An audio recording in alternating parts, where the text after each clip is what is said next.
Hello friends எல்லோரும் எப்படி இருக்கீங்க? இன்றைக்கி என்ன சமையல்? இன்றைக்கி ஃபுல் டே எப்படி போச்சுன்னு வாங்க பார்க்கலாம். கம்பு இட்லிக்கு ஊற வச்சுருந்தேன். 1 கிளாஸ் கம்பு, 1/2 கிளாஸ் உளுந்து, 1 கிளாஸ் இட்லி அரிசி இதெல்லாம் சேர்த்து நல்லா கழுவிட்டு ஒரு 4 மணி நேரம் ஊற வச்சு அரைச்சி நைட் அரைச்சிருக்கேன். காலையில் நல்லா புளிச்சிடும். நல்லா உப்பு போட்டு கரைச்சி வச்சுருந்தேன். நல்லா இட்லி பாருங்கள், குண்டு குண்டாக சூப்பராக வந்திருக்கு. தோசையுமே நல்லாயிருக்கு. இப்போ இட்லி தோசைனாலே நாங்கள் இப்போ இந்த மாதிரி கம்பு, ராகி இதுதான் செய்கிறது. இதுதான் என் பசங்களுக்கும் டேஸ்ட் நல்லா பிடிச்சிருச்சு. நார்மல் வெள்ளை தோசை போட்டால் அந்தளவுக்கு பிடிக்கல, இது மாதிரியே செய்யுங்க அப்படின்ற மாதிரி ஆயிடுச்சு. அதனால் தோசை ஊற்றி சூப்பராக சாப்பிட்டாச்சு. இட்லிக்கு வந்து சைட் டிஷ் வந்து கும்பகோணம் கடப்பான்னு சொல்லுவோம் இல்லையா, அதை செய்ய போகிறேன். அது ஒரு சின்ன கப் பாசிப்பருப்பு எடுத்து நல்லா வறுத்துட்டு கழுவி குக்கரில் சேர்த்து நல்லா வேக வச்சு எடுத்துடலாம். ஒரு உருளைக்கிழங்கு அது கூட சேர்த்து வெட்டி போட்டிருக்கேன். கொஞ்சம் எண்ணெய் ஊற்றி பட்டை, லவங்கம், சோம்பு, சீரகம்லாம் சேர்த்து வதக்கிட்டு 2 பச்சை மிளகா, கருவேப்பிலை, ஒரு பெரிய வெங்காயம், ஒரு தக்காளி இது நல்லா வதங்கட்டும். இதில் உப்பு, மஞ்சத்தூள் சேர்த்துக்கலாம். இதுக்கு தேங்காய் அரைச்சி ஊற்றணும். அது கூட கொஞ்சம் சோம்பு, கசகசா, இஞ்சி, பூண்டு, உடச்சக்கல்லை இதெல்லாம் சேர்த்து நல்லா நைஸாக அரைச்சி இதோட ஊற்றிடலாம்.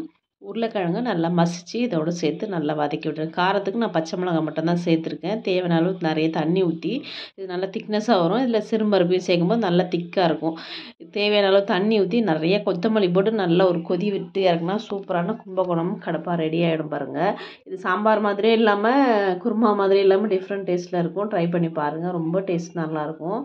எப்போது ஒரு இட்லி சாம்பார்னு செய்கிறோம்லே கொஞ்சம் இது டிஃப்ரெண்ட்டாக இருக்கும். இட்லியும் நல்லா புஷ்ஷுன்னு வந்திருக்கு பாருங்கள், சூப்பராக. தூக்கு எடுத்துகிட்டு எங்கே போகிறோம் பார்த்தீங்கன்னா, மீன் வாங்குறதுக்கு மீன் மார்க்கெட் போகிறோம். இன்றைக்கி சனிக்கிழமை, ஸ்கூல் லீவு. பெரியவளுக்கு மட்டும் ஸ்கூல் இருந்தால் அவளை கொண்டு போய் ஸ்கூலில் விட்டுட்டு நான், என் சின்னவன், எங்கள் வீட்டுக்காரர் 3 பேர் சேர்ந்து மீன் மார்க்கெட் கிளம்பியாச்சு. இந்த மாதிரி கவர்லாம் எடுத்துகிட்டு போகும்போது மீனில் அந்த தண்ணி வடிஞ்சு ஒழுவும் வண்டியெல்லாம் ஆகும். அதனால் தூக்கு எடுத்துகிட்டு போகிறது ஈஸியாக இருக்குது. அங்கே பார்த்திங்கன்னா ஒரு பெரிய பெரிய தூக்கெல்லாம் கொண்டு வந்து மீன் வாங்குறாங்க நிறைய பேர். ஆனால் நல்ல விஷயம் தாங்க இந்த மாதிரி தூக்கு எடுத்துகிட்டு போகிறது. ஒரு மாதிரி கவர்லாம் ஆகாமல் பிசு பிசுன்னு கவர் நிறைய எடுத்துகிட்டு போகணும், அது மாதிரி பிரச்சனையெல்லாம் இல்லை. அழகாக தூக்கில் வாங்கி கொட்டி எடுத்துகிட்டு வந்துடலாம். அந்த தண்ணி ஒழுகுற பிரச்சனையும் இருக்காது. கீழே அவங்க அப்பா வண்டி பார்க் பண்ணிவிட்டு ஃபோன் பேசியிருந்தாங்க. இப்போ சின்னவன் படிக்கட்டில் ஏறி ஏறி விளையாடிட்டு இருந்தா. எத்தனை படிக்கட்டு இருக்குது அப்படின்னு எண்ணிட்டு இருக்கேன் அப்படின்ட்டு 2-3 வாட்டி விளையாடிட்டு இருந்தா. அவன் பெரியவளுக்கு மட்டும் ஸ்கூல் அதனால அவளை விட்டுட்டு போயாச்சு. அங்கே பார்த்திங்கன்னா இந்த எடை மிஷின் இருக்கும். நம்ம எவ்வளோ மீன் வாங்குறோமோ அந்த வெயிட் கரெக்டாக இருக்கா அப்படின்னு நம்ம செக் பண்ணால். சனிக்கிழமை தான், ஆனாலும் நல்ல கூட்டம் மீன் மார்க்கெட்டில். நாங்கள் வந்து வாழை மீன் நல்லா இப்போ சீசன் போல் நிறைய ஃப்ரெஷ்ஷாக இருந்தது. இவ்வளோ பெரிய இறால் பாருங்கள். வாழை மீன் ஒரு கிலோவே 120 ரூபா அந்த ரேட்டு தாங்க. நல்லா ஃப்ரெஷ்ஷாக இருந்தானா. அப்புறம் இதெல்லாம் ஏரி மீன். எனக்கு இந்த மீன் தான் வேணும்ன்ட்டு நின்றுட்டு இருந்தா. ஒரே ஒரு வாவல் மீன் வாங்கணும். அப்புறம் இது வந்து மத்தி, அந்த சைடு இருக்குது கவலை. இது பட்டை பட்டையாக இருக்கிறது வந்து மத்தி, கவலை கொஞ்சம் மெல்லிசாக இருக்குது மத்தி. ரெண்டுத்துக்கும் டிஃப்ரென்ஸ் இருக்குது. ஆனால் மத்தி தான் ரொம்ப டேஸ்ட் நல்லாயிருக்கும். ஆனால் ரொம்ப கிடைக்காது இந்த மீன். நல்லா ஃப்ரெஷ்ஷாக இருக்குது பாருங்கள், பலான்ட்டு அவ்வளோ நல்லது. பெரிய மீனோட சின்ன மீன் தாங்க ரொம்ப டேஸ்ட்டு நல்லது, நல்லாயிருக்கும், உடம்புக்குமே ரொம்ப நல்லது. இது வந்து அயிலை. பெரியவளுக்கு அயிலை என்ன பிடிக்காதுனால அது 1 கிலோ வாங்கணும். 120 ரூபா அயிலை. மீன் விலையெல்லாம் பார்த்திங்கன்னா ரொம்ப சீப்பாக கம்மியாக இருந்தது. இப்போ மீன் நல்ல சீசன் போல். நிறைய வாழை எக்கச்சக்கமாக இருந்தது. அதே போல் நண்டு நிறைய இருந்தது.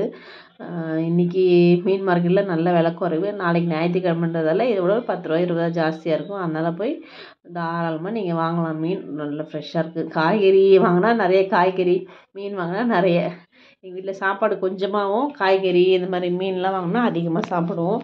அதனால் இவ்வளோ தூரம் போனதுக்கு வாங்கிட்டு வந்து நல்லா கழுவி இந்த மாதிரி பாக்ஸில் போட்டு ஃப்ரீசரில் வச்சுட்டா 2-3 நாள் வரையும் என்ன சமைக்கிறதுன்னு பிரச்சனையே இல்லை. ஒரு நாள் சாம்பார், ஒரு நாள் ரசம், மீன் ஃப்ரை, மீன் குழம்பு அந்த மாதிரி மாற்றி மாற்றி செஞ்சுப்போம்.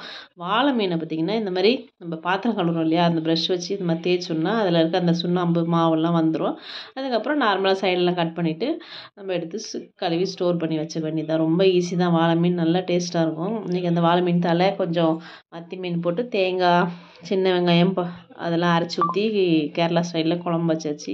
இந்த வாவல் மீனை மசால் போட்டு பொரிச்சு எடுத்துடலாம். நார்மல் மிளகாத்தூள், மஞ்சத்தூள் போட்டு பொரிச்சு எடுத்தாச்சு. நல்லா டேஸ்ட்டாக இருக்கும் இந்த மீன்.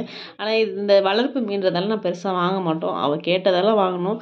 மீன் குழம்பு, சூடாக சாதம் எல்லாம் ரெடி ஆகிடுச்சு பாருங்கள். நல்லா மீன் எல்லாம் கழுவி ஸ்டோர் பண்ணி வச்சுட்டு மீன் வெட்டணும் இல்லையா, அந்த இடத்தெல்லாம் உடனே கழுவிட்டோன்னா நமக்கு அந்தளவுக்கு மீன் ஸ்மெல் வராது.